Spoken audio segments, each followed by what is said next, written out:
ओम नमो भगवते वासुदेवाय। ओम नमो भगवते वासुदेवाय। ओम भगवते वासुदेवाय। ओम नमो भगवते वासुदेवाय।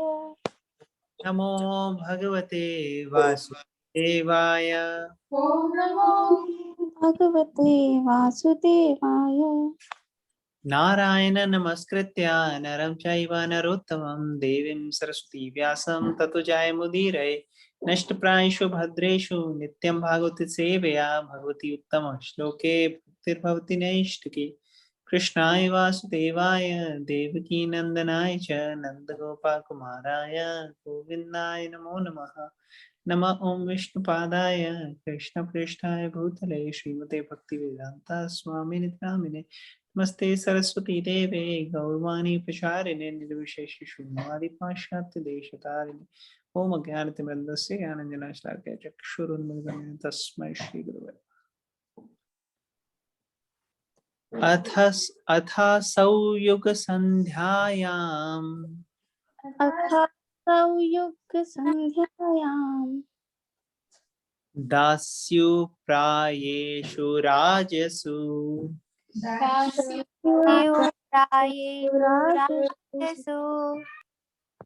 जनिता विष्णु यशसो जनिता नाम्ना आदिर्जगत्पति। नाम्ना जगत्पतिः। Any volunteers who would like to read the translation in purport? I can read, Prabhuji. Translation. Thereafter, at the conjunction of two yugas, the Lord of the creation will take his birth as the Kalki incarnation and become the son of Vishnu Yasha. At this time, the rulers of the earth will have degenerated into plunderers. Purport. Here is another foretelling of the advent of Lord Kalki, the incarnation of Godhead. He is to appear at the conjunction of the two yugas, namely at the end of Kali Yuga and the beginning of Sat Yuga. The cycle of the four yugas, namely Satya, Treta, Dwapar, and Kali, rotates like the calendar months. The present Kali Yuga lasts 432,000 years, out of which we have passed only 5,000 years after the battle of Kurukshetra and the end of the regime of King Parikshit. So there are 427,000 years balance yet to be finished. Therefore, at the end of this period, the incarnation of Kalki will take place as foretold in the Srimad Bhagavatam. The name of his father, Vishnu Yasha, a learned Brahmana, and the village Sambhala are also mentioned. As above mentioned, all these foretellings will prove to be factual in chronological order. That is the authority of Srimad Bhagavatam. Hare Krishna. Hare Krishna. Anything anybody wants to share here? Otherwise, we'll keep reading.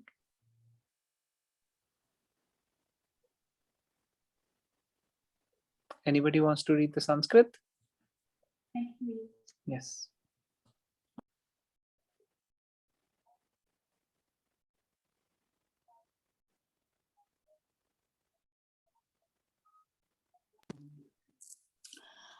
अवतार हि असंख्येया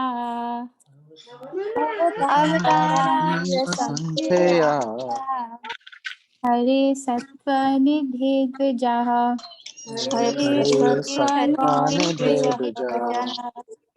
यथा विदासिना कुल्या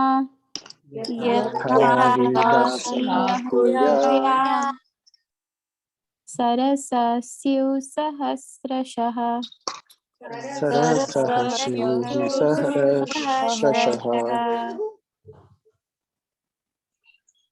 I read the translation? Translation. O Brahmanas, the incarnations of the Lord are innumerable, like rivulets flowing from inexhaustible sources of water. Purport. The list of incarnations of the personality of Godhead given herein is not complete. It is only a partial view of all the incarnations. There are many others such as Sri Hayagriv, Hari, Hamsa, Prishnigarbha, Vibhu, Satyasena, Vaikuntha, Sarvabhauma, Vishwaksena, Dharma Setu, Sudhama, Yogeshwara, Brihat Bhanu, and others of the bygone ages. Sri Prahlad Maharaj said in his prayer, "My Lord, you manifest as many incarnations as there are species of life, namely the aquatics, the vegetables, the reptiles, the birds, the beasts, the men, the demigods, etc. Just for the maintenance of the faithful and the annihilation of the unfaithful.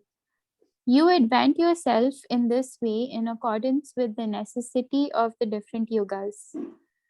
In the Kali Yuga, you have incarnated garbed as a devotee. This incarnation of the Lord in Kali Yuga is Lord Chaitanya Mahaprabhu.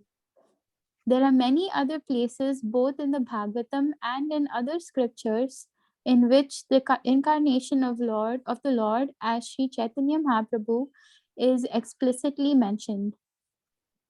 In the Brahma Samhita also, it is said indirectly that although there are many incarnations of the Lord, such as Rama, Narsimha, Varaha, Matsya, Kurma, and many others, the Lord himself sometimes incarnates in person.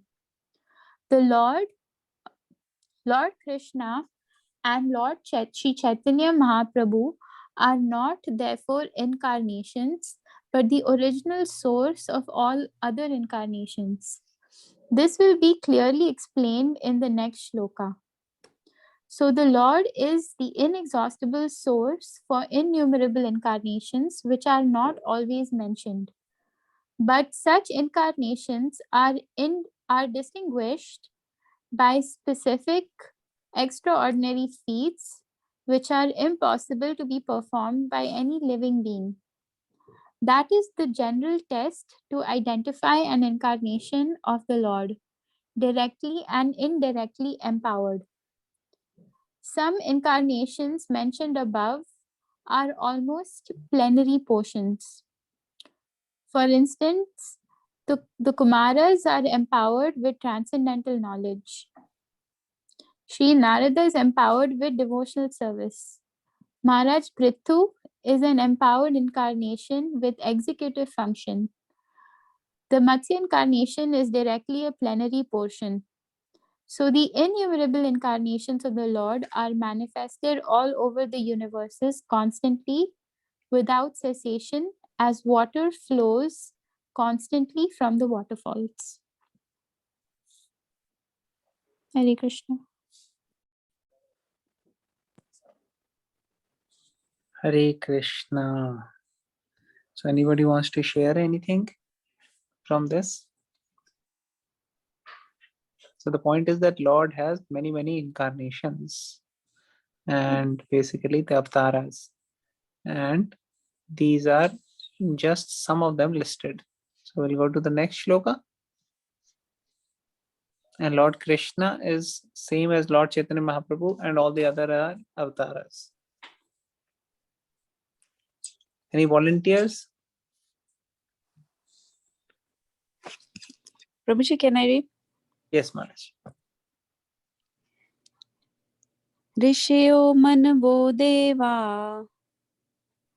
Rishyo manavo deva Manuputra mahojasa. Manuputra mahojasa Kala sarve harereva. Kalas. Kala sarve harereva Sa prajapatya smrita. Sa prajapatayah smitaha. Translation.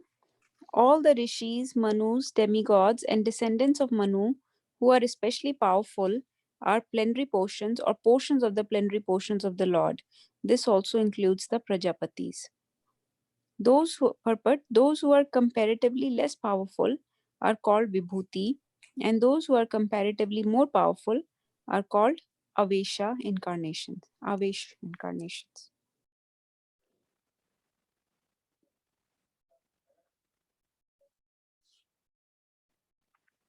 Hare Krishna. Quick question.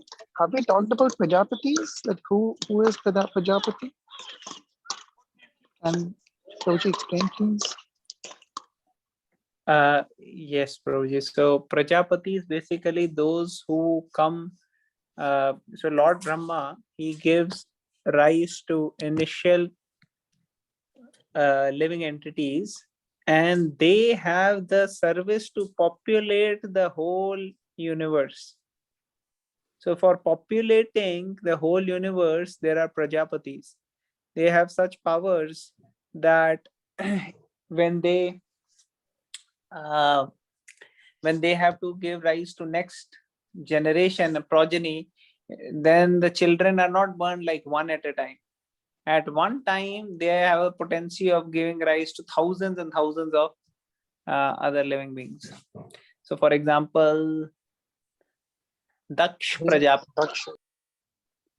Yes. You want to share, Prabhu? No, Prabhuji, I was just just saying that Daksh, that's the only one that I know. So he gave rise to one set of children, many of them. And then he educated them that they have to do austerity, dharma, artha, kama, moksha, like that. So go and do austerity and tapasya and follow brahmacharya, and then you come, get married, and then take over. So they went, they were doing all these austerity, tapasya. And then they met. Whom did they meet? Can anybody tell? Narad Muni. Yes, Narad Muni. Who said? Deepika Mataji? Yes, Prabhuji. 3 times Hari Bol for Deepika Mataji.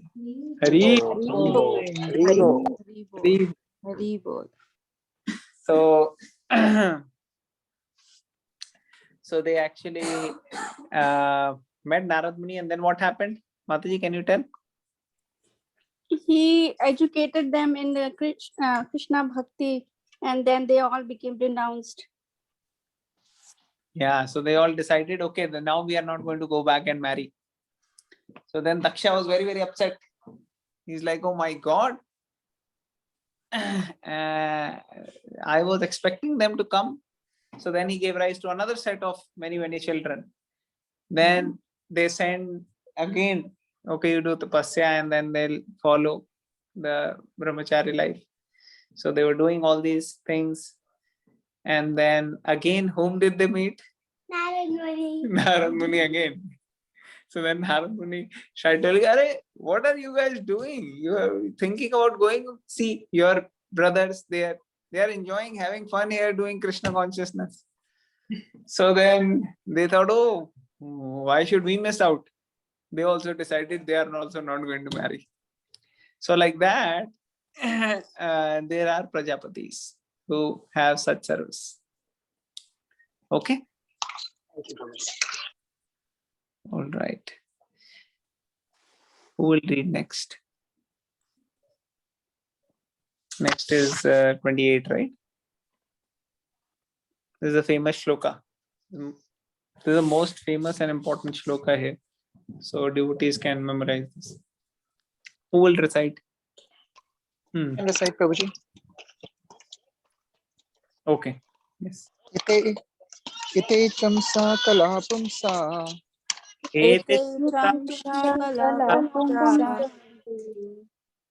Krishnastu Bhagavan Swayam. Krishnastu Bhagavan Swayam. Indrari Vyakulam Lokam. Indradiyakulam lokam.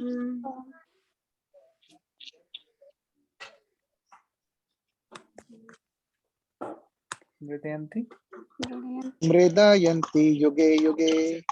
Mridayanti yuge yuge. Okay. Translation. All of the above mentioned incarnations are either plenary portions or portions of the plenary portions of the Lord, but Lord Shri Krishna is the original personality of Godhead. All of them appear on planets whenever there is a disturbance created by the atheists. The Lord incarnates to protect the theists. Hare Krishna. Hare Krishna. Thank you, Prabhu, for reading. So this is the shloka you can quote. If somebody asks you, where is it written that Krishna is the source of all incarnations? So here it is mentioned. You can say it is given in Bhagavad Puran, Srimad Bhagavatam. Srimad Bhagavatam, so many people, they consider authority, right? If you see, there used to be a serial which used to come, Shri Krishna. That Shri Krishna serial, Ramanand Sagar, right? Ramanand Sagar made, and that was all based upon this Srimad Bhagavatam. So here clearly mentioned, Ete chamsa kalha pumsa Krishnastu Bhagwan Swayam Indrari Vyakulam Lokam Mridyanti Yuge Yuge.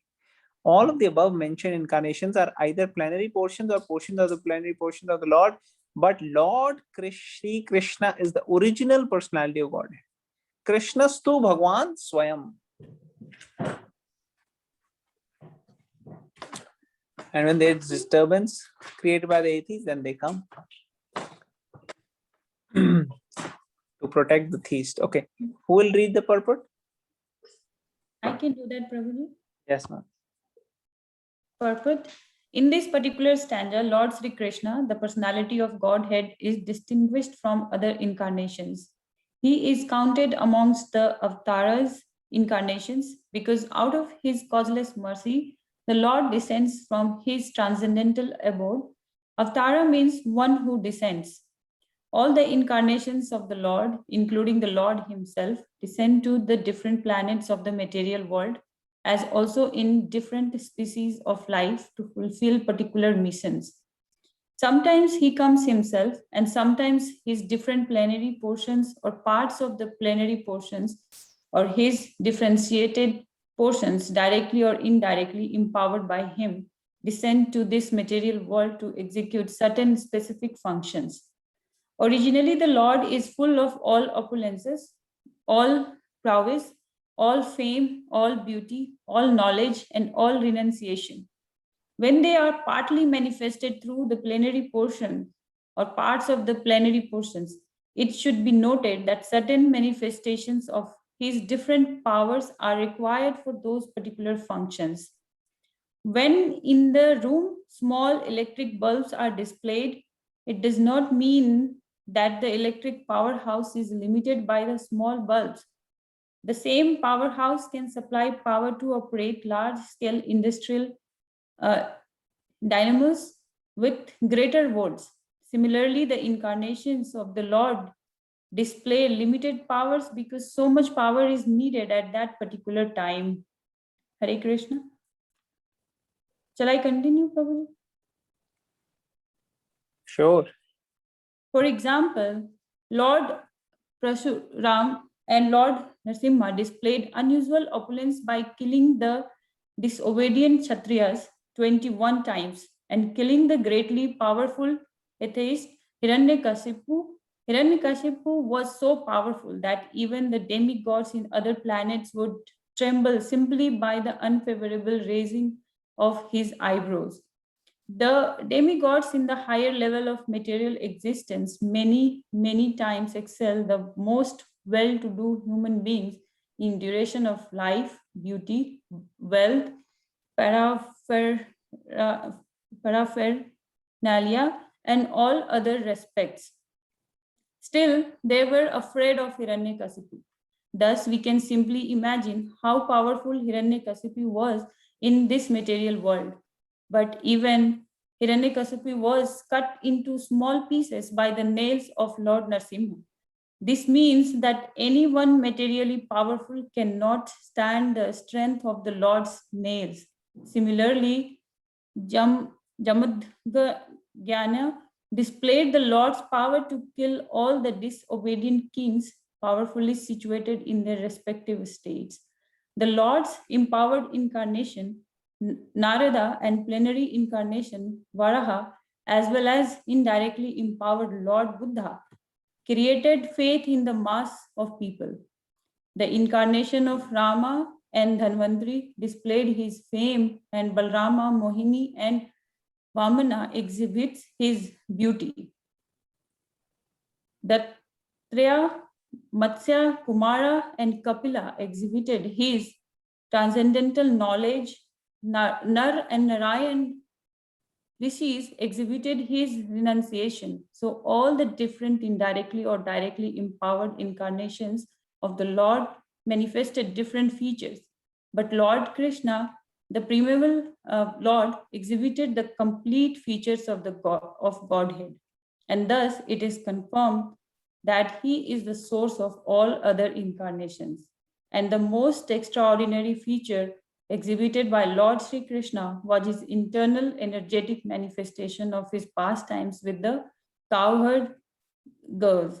His pastime with the gopis are all displays of transcendental existence, bliss, and knowledge, although these are manifested apparently as sex love.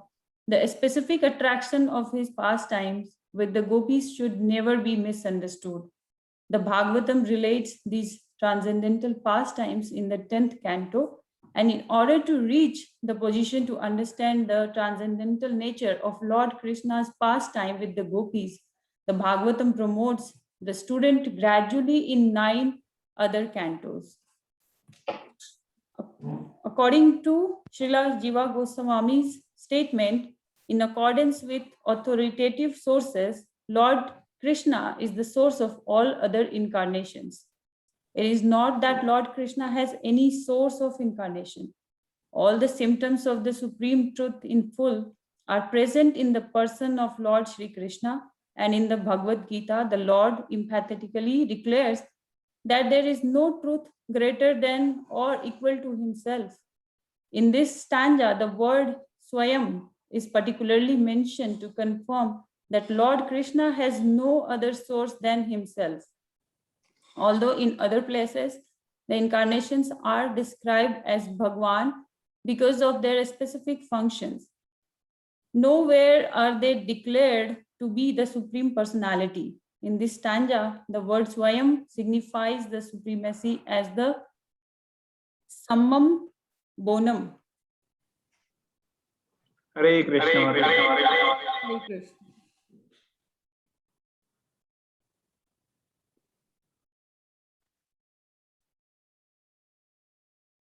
Thank you so much for reading. That was a lot of reading.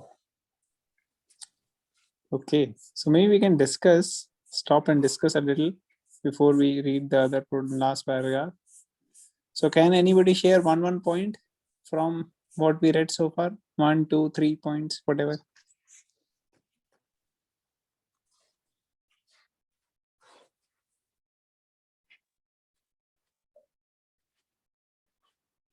Okay, let's like this. Everybody will share one point. So who wants to go first? See, whoever is going to go first, his point, other people cannot repeat. So whoever is going to wait for the end, they will have to give a newer point than what others have already given. Prabhuji, I remember the shloka from chapter 4. I think it was text 7 and 8, but I remember text 7 that says Yada Yada Hi Dharmasya Glanir Bhavati Bharata Abhuthanam Adharmasya Tadatmanam Srijamai, which means like as needed, wherever needed, how much ever needed, Lord will appear in that form or, in that way. That's like, I just understood one line. And also because like I was given this shloka to, recite in one of our classes with Natasha Mataji and Nirbhay Prabhuji. So this is one I remember, like when I read this stanza. Okay, very nice. Thank you, Mataji. Okay, who else would like to share from what we read just now? Share something from what you just read.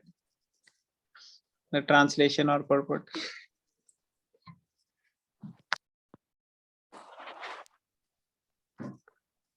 Prabhuji, I will share one point. Yes. So Prabhupada is again highlighting that all the incarnations are coming from Krishna.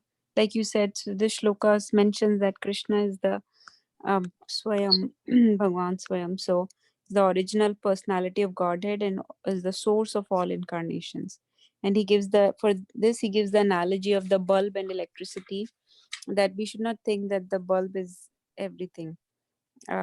Just because it's lighting up the room, there is a powerhouse which can give electricity to a large village or city, or to a big area. So that bulb is not everything. Bulb is just a limited power shown by that particular incarnation, shows some, manifests some power. Yes, such beautiful and powerful example, right? I really like that example of the bulb and the powerhouse. That electricity can actually do so many things.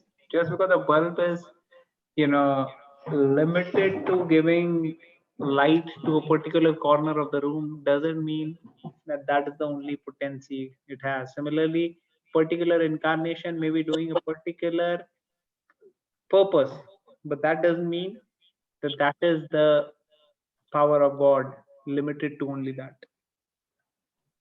Very nice. Thank you, Mataji, for sharing. Mataji, let's see if any or other devotees can share few points, then we'll come back to you after others have shared. Okay, so Isha wants to share some points.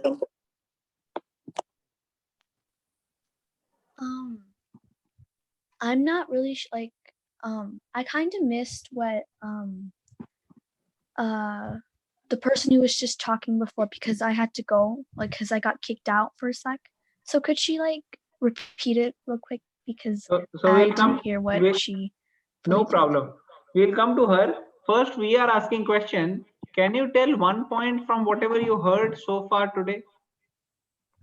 What I heard from what I read right now is that even though Krishna made so many incarnations of himself, that doesn't mean that is the supreme personality of Godhead. That is just a part of him. It's not the supreme personality of Godhead.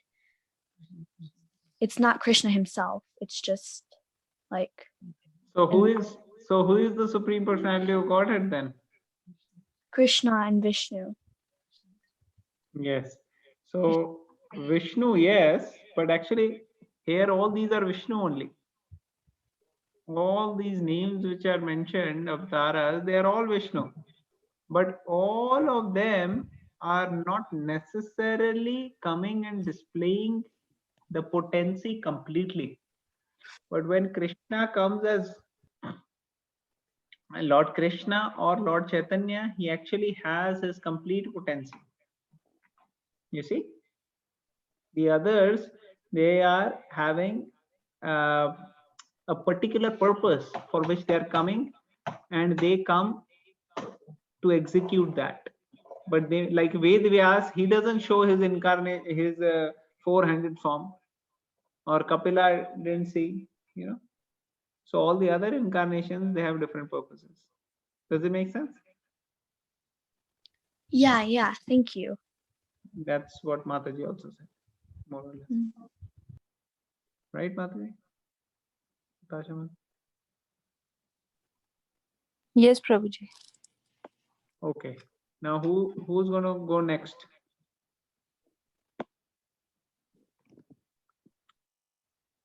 So Isha has shared, Anita Mataji has shared, Natasha Mataji has shared. All the others have not shared.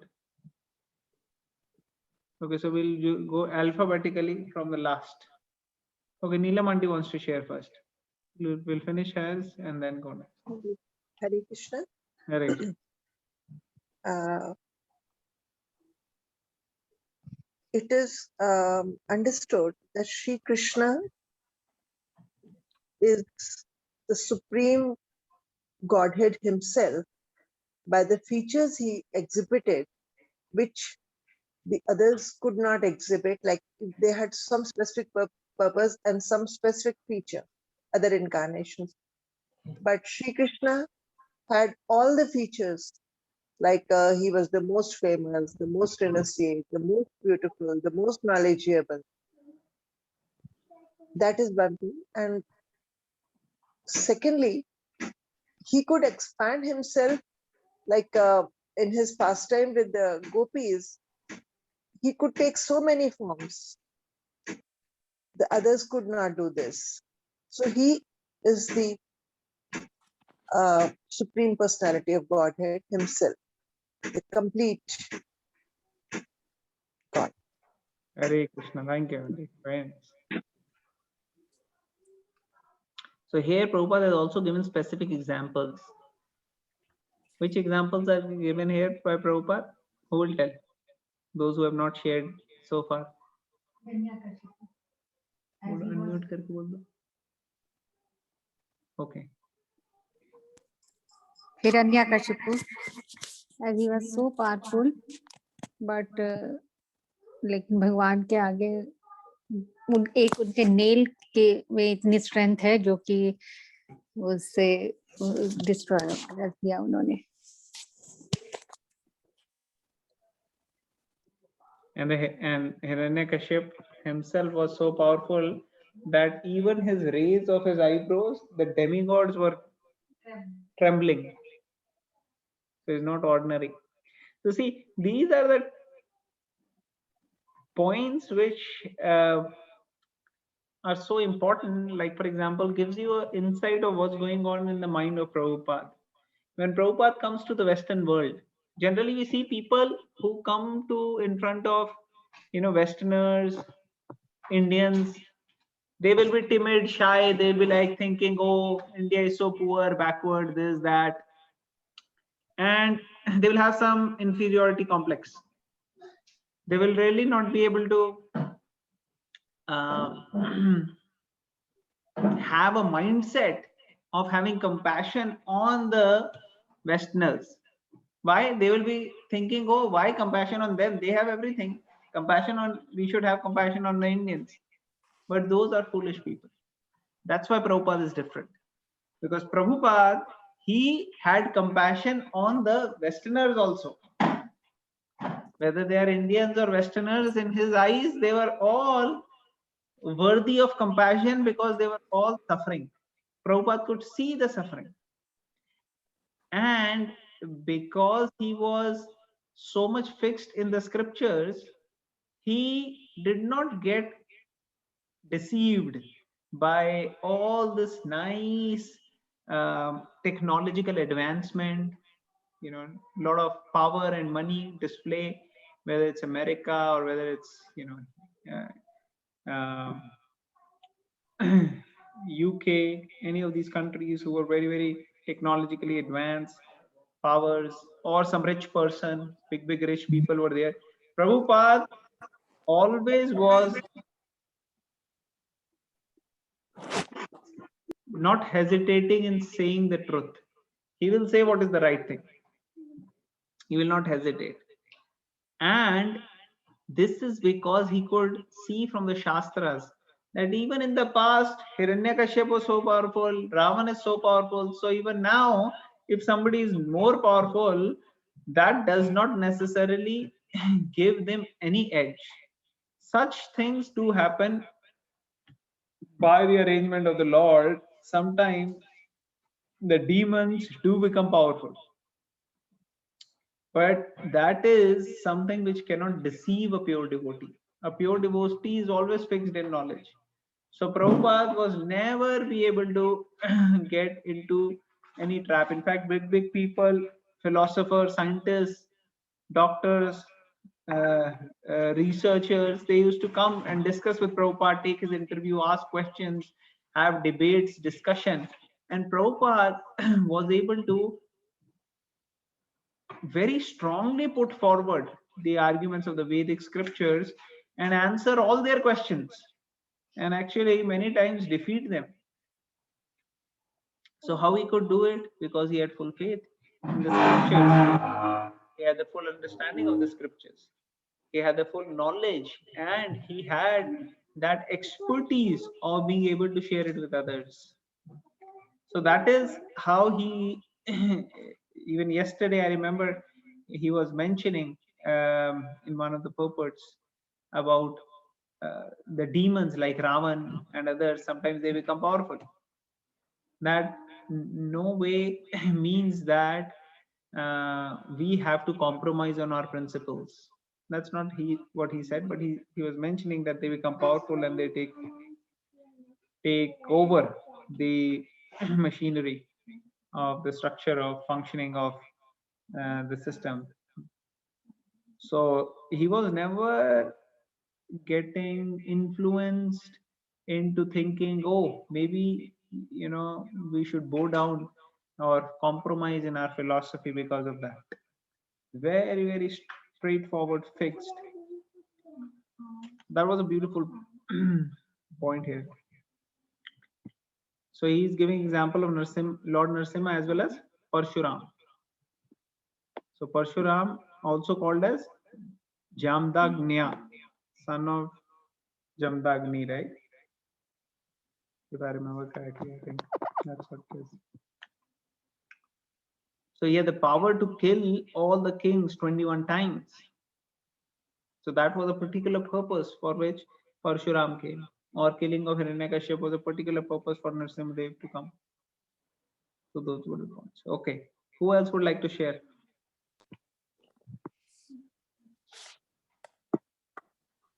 Next. I can share, Prabhuji. Yes, Deepak. So, according to Srila Jiva Goswami, Krishna is the source of all incarnation, and here this shloka mentions Krishna's to Bhagwan Swayam. So, the Swayam means Samam Bonam, and with this Samam Bonam means that Krishna is one without second, and that many in that revealed scriptures it is explained that Krishna has 64 qualities, principal attributes, and he possesses these attributes 100%. So next comes, they have compared these to Lord Shiva, who is now neither avatar or Avesh. He possesses 84% of these qualities. And then Lord Brahma is compared to have only 78% of the qualities.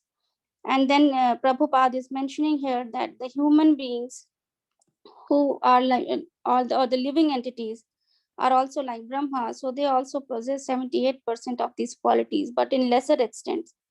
So with a person who has very godly characteristics, or they develop godly characteristics, they can, but they cannot become, like a god like Shiva, Vishnu, or Krishna.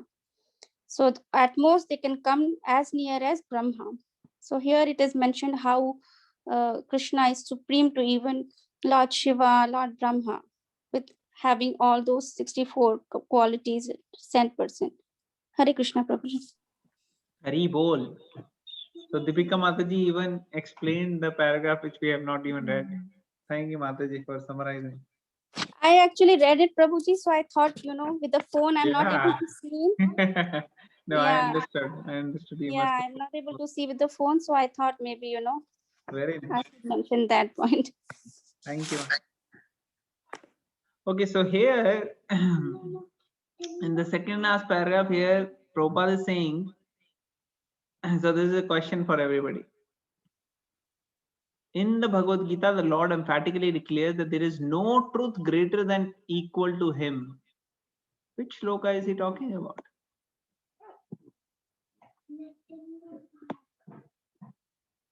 Prabhuji, Matta Partaram Nanyat. 3 times Hari Bol for Natasha Mataji. Hari Bol. Hari Bol. Hari Bol. Anybody else knew the answer? Yes, Prabhuji, I was thinking that Aham Sarvasya Prabhuvo Matta Sarvam. I was thinking of that. Is the same shloka, Prabhuji? Mataji, that's a little different. That's a different meaning a little bit. This is different. But that is also good. Good. Okay, Prabhuji. Thank you. This is in the 7th chapter. Mattah Parataram Nanyat Kinchidasthi. Okay.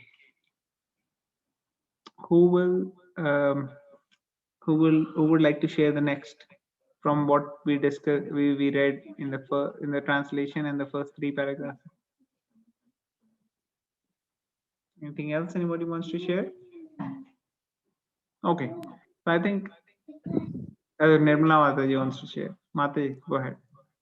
No, I think everybody said whatever I was thinking. So I think I'm fine. I pass. Everybody's Okay. having beautiful thoughts. So All right. So I think Mataji already explained the last paragraph. You can quickly read this and then we'll end it. So just because of saving some time, maybe I'll just go ahead and read it quickly. The summum bonum Krishna is one without a second. He himself has expanded himself in various parts, portions, and particles as Swayam Rupa, Swayam Prakash, Tad Ekatma, Prabhav, Vaibhav, Vilas, Avatar, Avesh, and Jivas. All provided with innumerable energies, just suitable to the respective persons and personalities. Learned scholars in transcendental subjects have carefully analyzed the summum bonum Krishna to have 64 principal attributes. All the expansions or categories of the Lord possess only some percentage of these attributes, but Shri Krishna is the possessor of the attributes cent%. And his personal expansions such as Swayam Prakash and Tadekatma, up to the categories of avatars who are all Vishnu Tattva, possess up to 93% of these transcendental attributes. Lord Shiva, who is neither avatar nor Avesh, nor in between them, possess almost 84% of the attributes. But the jivas or the living individual living beings in different statuses of life possess up to the limit of 78% of attributes. The conditioned state of material existence, living being possesses these attributes in very minute quantity, varying in terms of pious life of living beings. The most perfect of the living beings is Brahma, the supreme administrator of one universe. He possesses 78% of the attributes in full. All other demigods have the same attributes in less quantity, whereas human beings possess the attributes in very minimal quantity.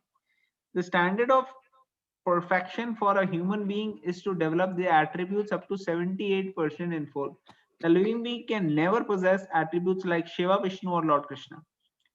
A living being can become godly by developing the 78% attributes, transcendental attributes in fullness, but he can never become God like Shiva, Vishnu, or Krishna. He can become a Brahma in due course. The godly living beings who are all residents of planets in the spiritual sky are eternal associates of God in different spiritual planets. I'll read this again. The godly living beings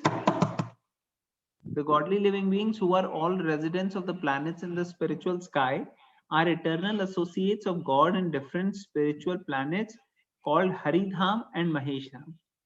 The abode of Lord Krishna above all spiritual planets is called Krishna Lok or Golok Vrindavan. And the perfected living being, by developing 78% of the attributes in fullness, can enter into the planet of Krishna Lok after leaving the present material body. Okay, so this is quite a detail. Prabhuji, what's the meaning of this attitude? Attributes. These Yeah. are the qualities. These are different types of qualities which are possessed by the different living entities. So the details of these attributes will be, are more detailed given in Nectar of Devotion. So I think Deepika Mataji did a great job in summarizing that how Krishna, he has all these attributes 100%. Other incarnations, they have 93%. Lord Shiva has 84%. Lord Brahma has 78%. And other living entities have 78%, but in very, very minute quantity. Demigods have more than humans. So like that. But one has the potency of developing it to the full, and then they can elevate into the higher beings and go back to Godhead. All right. Anybody else would like to share anything here?